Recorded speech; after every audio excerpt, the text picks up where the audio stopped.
bana poto bana Bruxelles et loko zaka moko on a lo bakibisi bana bino meke bokanga. Rendez-vous zaka moko le 13 hein. C'est-à-dire qu'on compte sur vous pour le 13 février.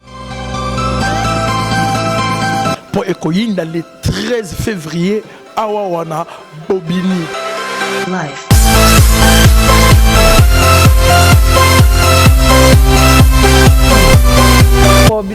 Bana Panama, bana Belgique, bana Londres, Suisse, Allemagne, nana besoin de dédicacer bato belé te pour boleke belé. Yango to kana posa na bino boya, place à ba fille bien éduquée, pas ba garçon bien éduqué. C'est-à-dire que le 13 février, tout ça, bisognos tout awawa. Bijou Kika, Baby Kiumeso, Bébé Senzongo, beaucoup tapongo.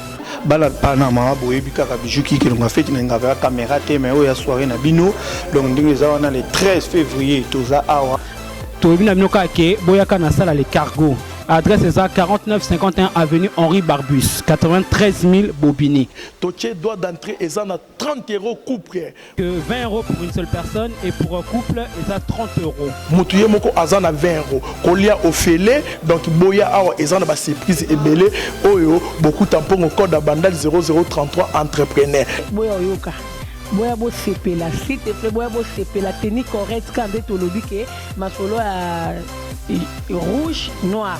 To respecter terme hein, s'il vous plaît. To respecter un terme comme date beurre. Na salle le caglo et ko yinda mabe référence li buluma zengele na rompe à face ya bit bozala wana et ko yinda mabe avec bébé Senzongo mais triple gelo Masoudi Baby Kumesu et Bijou Kika elonga ba feti. Avec ba mise nyonso o ya wenge ba emela nyas ba kobeta ba CNN ba kobeta Boomman pa kobeta DJ Miel de Paris à kozala et avec DJ Piroger donc guerre ya ba journaliste pe e kozala wana